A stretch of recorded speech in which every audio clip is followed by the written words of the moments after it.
Hey, everybody, and welcome to Testimony House. My name is New John Simmons, along with Megan the Simmons. most beautiful bride in the world. Here on this channel, we make videos to help you write God's sentence for your life and become the new you. That's right. Hey, you've been studying the handbook. Thank you. This show is called Been and Going, where we talk about things in our marriage or maybe even in parenting. Where we've been married 11 years, and where we're going. So we want to talk tonight. This video is about all the different things. Things that nobody told us. Yes, that's it. Things that nobody told us. Shout out to my friend Tirza from work who gave us the idea for this video. Yes. So we're going to talk today. We made our own list of 3 things that nobody told us about marriage, like as we were getting married in our newlywed phase, and then things today that we wish somebody would have said to us, hey, watch out for this. Or don't watch out for this. I don't know.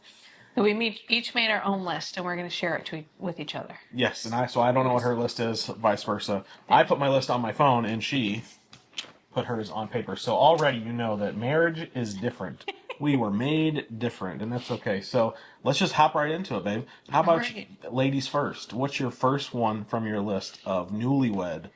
Newlywed. So I will say that a couple of my newlywed ones are things that people did warn us about in general, but not like in depth enough. Okay. So the first one I'm going to say is money. Like, people warned us that, hey, our money's together now. We're going to, combine our money. We're going to know what each other's spending.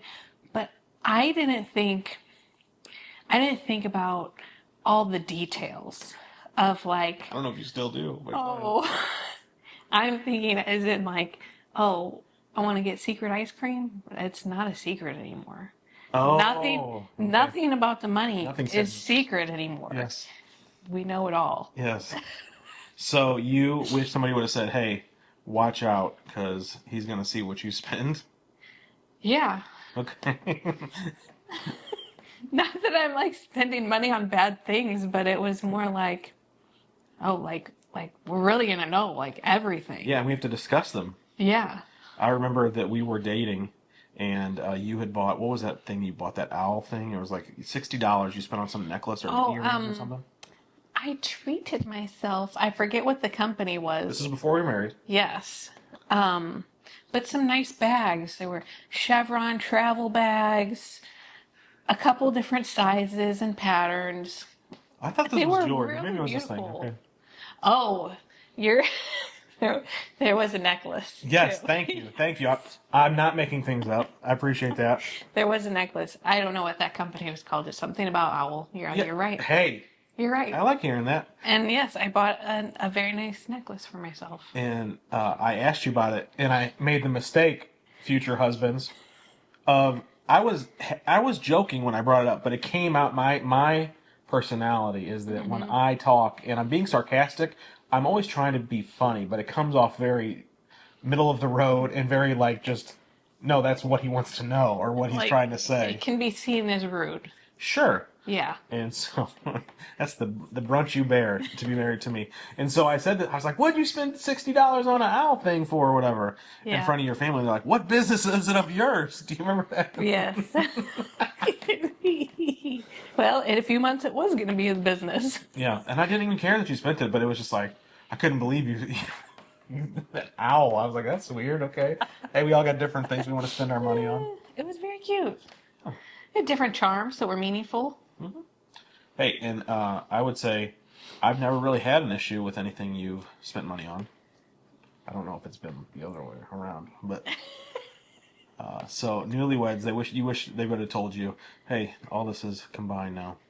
Yeah, and we're gonna have to have conversations. Like about yeah, like really think about what that means. Yeah, for us it was just having discussions before we made purchases, and later when we got into Dave Ramsey and stuff, it became a lot more serious when we were doing monthly budget meetings and all that. But when we first got married, we're talking about where we've been. Where we've been was just like, hey, I'm gonna go buy a computer. Hey, I'm going to get gas. Hey, I'm going to get secret ice cream. Yeah. Because we all see it on the statement anyway, so you might as well fess up. Right. Yeah. So all right, my number one. What nobody told us about marriage when we first got married, that other relationships are going to come and go in your life. Oh, yeah, that's a good one. Yeah, so there was many seasons when we first got married. A lot of Yeah. people around our lives, because I was newly saved, and I'd sort of been church, not shopping or hopping, but I had visited lots of churches, sharing my testimony and starting the ministry, and we made a lot of like new connections. And also, I was meeting people from your church where you went before we got married. Yeah. So we had all these connections with people, and we had all these new relationships, and we were spending time with them, and we were newly married. We didn't have any kids yet, and all this stuff. And over time, some of those relationships just became less and less a part of our life. And some of those relationships I was hurt by. I was like, I couldn't Yeah. understand why there was a disconnect. And then it happened again 3 or 4 years later, and then 3 or 4 years later after that. And even people who go to our church now and like we're close one season and distant in Yeah. another. And for me, that was a real struggle because it was, I didn't see it as like, okay, there are just seasons Yeah. in marriage where you have different relationships with people, and it's okay that they come and go. Yeah. And it's not necessarily about me or anything you or I did or said. And it shouldn't be about what they did or said, and we should be mad at them or not forgive them. But it's just about like people grow, people move, people change. Yeah. I think both of us were in seasons before marriage where we had been with the same group of people for a long period of time. Yeah. So it just wasn't something we had experienced before. Yeah. So yeah, it was a new and like, yeah, we got hurt. Yeah. And we shouldn't have necessarily felt hurt. Yeah. Because it's just a thing of life. We had to learn that. Yeah. Some of it stemmed from the fact that I had my gambling addiction, but I'm not even talking about those relationships that maybe you had with friends, but like the ones that we had as a married couple, where we met other married people, or Yeah. things like that, and they sort of just came in and out, and it's okay, and maybe they come back in someday. Yeah. Number 2. Also, something that people did warn me about to know like what bad habits each other has. Like let's figure out like is there anything that you just can't stand, that's something that you can't live without. So I knew that when we got married, I'd probably find out about some things that maybe I didn't know about just because I was with you all the time. But what I didn't realize is that some of those habits were things that then I would have to deal with too. In the sense of, I love you, babe. You have bad allergies. Yeah. And you leave tissues around all the time. I'm not telling him this for the first time, just so you know. Right now. This is where we've been. This is where I've been. That he left a lot of snotty tissues Look, around. I can't help the fact that every tree near me makes me want to die. Okay. I have to sneeze it to death. And then it became like my cross to bear. That I have to clean up all these snotty tissues all the time. Poor Simon, carrying my cross up the hill. Appreciate you, baby. That's where we've been. We're in a new season now. He still has allergies. Not as bad But as you. But picks up his own tissues. I do pick them up most of the time. I did. Yes. I left one on the table this last night, and I saw you staring at it, and I was like, I gotta pick that up. It's where I'm at. I didn't even know I was staring at it. Oh, it looked like it. It looked like I was getting hammered in her mind. But praise the Lord. You got to grow and change in marriage. What I wish I would have known, newlyweds. Strategic silence. I don't know where I heard this recently, but I was like, that's it. When to talk and when not to. Because as for me, if you watched this channel or met me in person, hard to shut this yapper up sometimes. And so when you're married and you have all these thoughts about all these things, and someone once said, a marriage contract is not permission slip to say whatever's in your head. And I have not stopped thinking about that ever since. And so no one warned me that, like, don't say everything you're thinking. It's okay to not keep it 100. Sometimes just keep it 99 and just, the things that you might be fleshly irritated by, the things you might want to say and to just, like, poke you because I'm upset. Yeah. Strategic silence. Or if I've done something wrong, it goes the other way, too. Like, shut up, Johnny. Do you find yourself staying quiet sometimes? I'm a naturally quiet person, so yes. I married my opposite. Yes. But yes, I do know that there are times where you just keep your mouth shut. Yes. Yeah. All right, last one, newlyweds.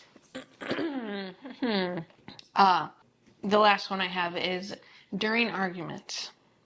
Don't use the words always or never, some of those absolute words, because typically, really, when you're in an argument, it's not a always or never thing. It's a something that happened once or twice, and you've let it stew in your head, and then you blow it out of proportion, and then you're trying to say, "You always do this," when We in never go to my reality, family's vacation it or happened like holidays. twice. Yeah, So, I get it. yeah. Hey, that's a good one. Yeah. I don't think that's been a huge issue for us, but I can see how it could escalate quickly. Yes, You never take out the trash. I take out the trash. you do. Thank you. We'll make another video about gender roles to really irritate everybody, right? I believe in gender roles in a marriage, but let's talk more about this. My last one for newlyweds. You think you're doing good, but you could be doing better just by being intentional. So we talked about our money in the last video and how we were and we even just a minute ago, we were paying bills, paying them on time, and we felt like that was enough. But we learned later that if we would have just been more intentional with our conversations about money and what we were going to do in the future with it, we could have even gone further with it. I even wrote down the idea of our work situation, because you had your whole life wanted to be a nurse, and even on the piece of paper when you're 5 years old said, "What do you want to be when you grow up?" And you wrote nurse. And when we got married, you were a nurse, but you aspired to be something bigger. But that conversation didn't happen until a few years into our marriage. So you were just being a nurse for a while. And so eventually we had to say, okay, well, do you want to be more than a nurse? And we had to have those conversations. But no one told us that in marriage, hey, you might want to aspire or do something a little bit better than you're doing it. Like having a good job. You had a great job. Why did you turn off the teapot off? So we were just interrupted by one of our children. And so we lost our train of thought on number 3. So you're just going to have to follow along with us as we move on to what happened after. Been and going. We've been single, and now we parents of 4 kids and 1 on the way. So sometimes things happen, and we didn't want to refilm it. So here we are, skipping on to where we're going. Where we're going. So we've been married 11 years, and so if we were gonna talk to somebody today, or what you wish you would have known now, or maybe in the last couple of years, right, of where our marriage could be going, or what you wish you would have known. Yes. So what's your number 1?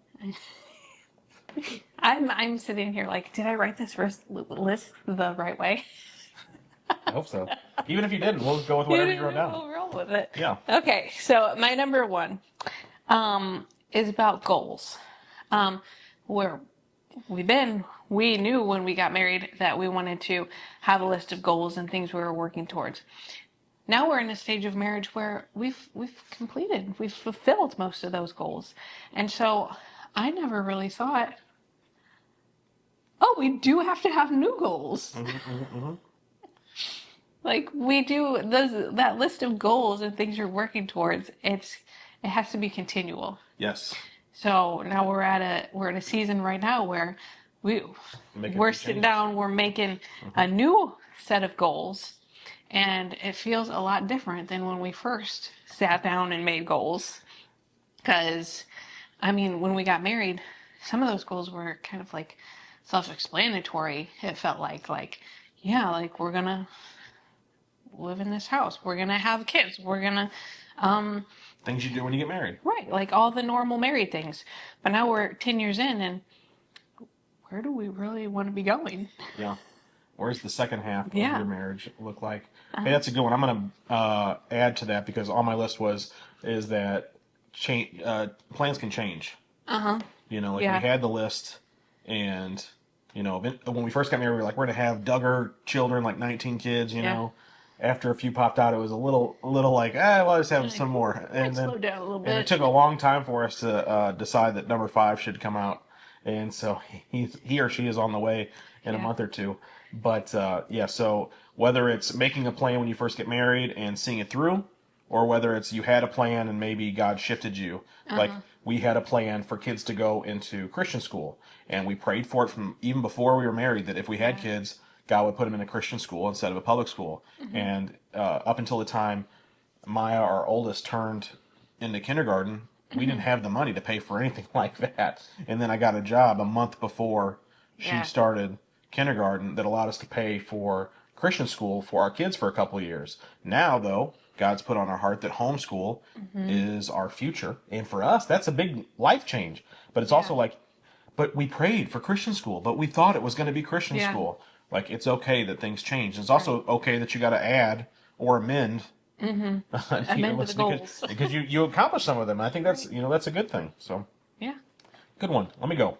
Number 2 on my list of after 11 years of marriage. Well, I wish somebody would have told us this is it. This is my number 1 right now.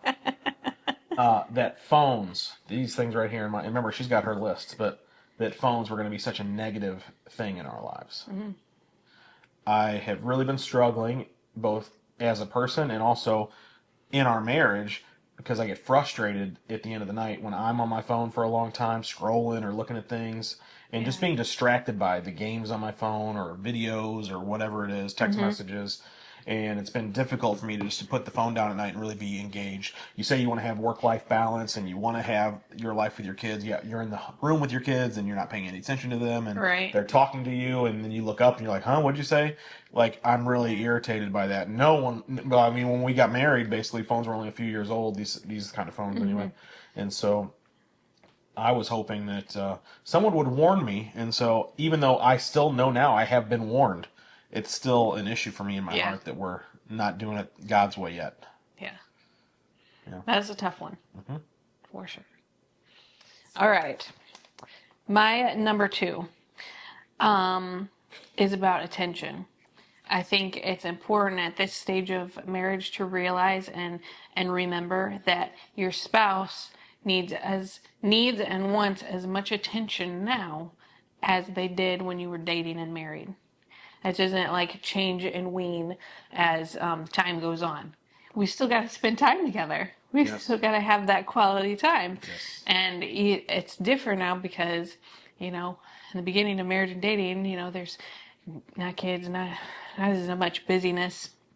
And now there's 4, about to be 5 kids and busy work and all kinds of stuff. And so it can be harder to make sure that you have that quality time and attention with each other. So really making sure that you're intentional with each other and spending that time. Yeah, I get that. Yeah. I think it goes deeper than just like having kids though, because like, let's say we were married without kids.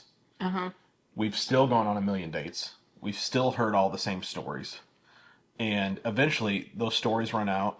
How many times can you go play mini golf or go see a movie together? Like sort of the freshness and the first 2 years you're married when you have googly eyes for each other, and you haven't seen each other in the bathroom 100 times, like that wears off. And so you're right. Hey, I like your list. Well, I'm gonna skip ahead because I'm gonna go to my number 3. Okay. Because my number 3 goes along with that. That even though yes, we've done things a million times, like we've gone on, the same dates, done all these things. My number 3 is that there are still firsts in marriage. This 10, 11 years in, we still have firsts, and I think that was kind of a revelation to me within the last few months, even that hey. We still got new things to experience together. Yeah. And it can still feel exciting and new and just in a different way. Yeah. I just added one in my mind to the list. So mine's 3 and 4. I thought about this earlier today at church, but I didn't write it down because I was doing something else. It's that buying gifts for each other becomes so much harder. So much harder. When we were newlyweds, buying gifts for each other was just so easy. Yeah. It just felt like I could just be so sentimental. It's just because, oh, you gave it to, oh, you two love me. Like now I love you, and it's like, what do you want? How do you find yourself when it's gift shopping time? Oh, I just don't know what to get you. Just have no idea. How do you feel about getting a gift that's less memorable nowadays versus back in the day? I was always trying to get you the best thing on planet Earth and these most elaborate, memorable gift of all time. And now I'm like, you want a towel warmer? Yes, the early days were very, very thoughtful gifts. Yeah. These days, I'm okay with just a book. I feel like well, I don't feel like I was ever high maintenance, but I feel like I'm less maintenance now. That I'm okay with a book, a warm hoodie. Just most like let's Dave Ramsey it up, using money on something else other than me. Yeah, I feel like, well, when you've been married a long time, it's like you can just get whatever you want. And Yeah, all the things we want in life, we've already gotten. So there's not a whole lot left. yeah, that we want or need. Yeah. If there is something big we want, we just talk to each other and get it. We don't have to wait till a holiday or birthday. Now, I did make you 365 reels in a row You did. for our wedding anniversary, but I'm just saying. Yes. If you haven't seen them, go watch them. Yeah, they're on a playlist on this channel. 365 days of writing God Sense for Your Life. My last one, babe, even though that one was a good one, we could have ended on. This is important, I think, for any married couple, newlywed or long-term veteran. I don't know if we're veterans yet, but we've been married a while. Is how hard it is to keep up with spiritual things. Yeah. When you and I were in our newlywed phase, and even when we were dating, it's like we were on a Bible reading plan together, and we're texting each other, hey, what'd you get out of Scripture today? And we're having all these conversations about, oh, after church, what'd you get out of it? No, what'd you get out of it? Oh, that's amazing. Do you remember all those conversations? We were trying to be like super spiritual about our faith, which we were. I mean, I was on fire for God. I was just newly saved, and I was learning a lot because I was hearing some of these things for the very first time, and it was rocking my world, you know. So I was talking about it a lot. But now here we are in the trenches. Sometimes it's hard to just get 5 minutes of prayer together. Yeah. Yeah. Very, very true. Life be lifing. Yeah. How do you feel about that? I 100% agree. It does get hard to stay focused on that and make sure that that is a priority in life.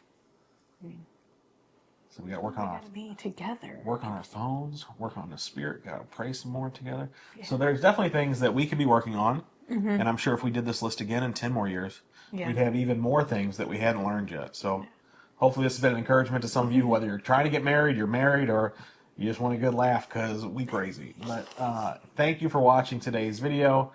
And if you haven't seen our videos before, I want to tell you a little bit about Testimony House. We make videos that help you write God's sentence for your life, but we do it in 4 different, we call them corners. Evangelism, discipleship, and marriage, family, and addiction, because that's my background. So if you want to know about any of those things, and that's cool, go ahead and hit that subscribe button. Follow us. We got lots and lots of videos on the road to this channel. So thank you for watching today, guys. And until next time, we pray you discover a future and a hope for your life today. We ain't trying to blend in. If you're ready, come on with us, my friends. Come on. We can change the world. Hey, hey, we can change the world. Let's go. What changes the world? The only thing that ever really changes the world is when somebody gets the idea that love can abound and can be shared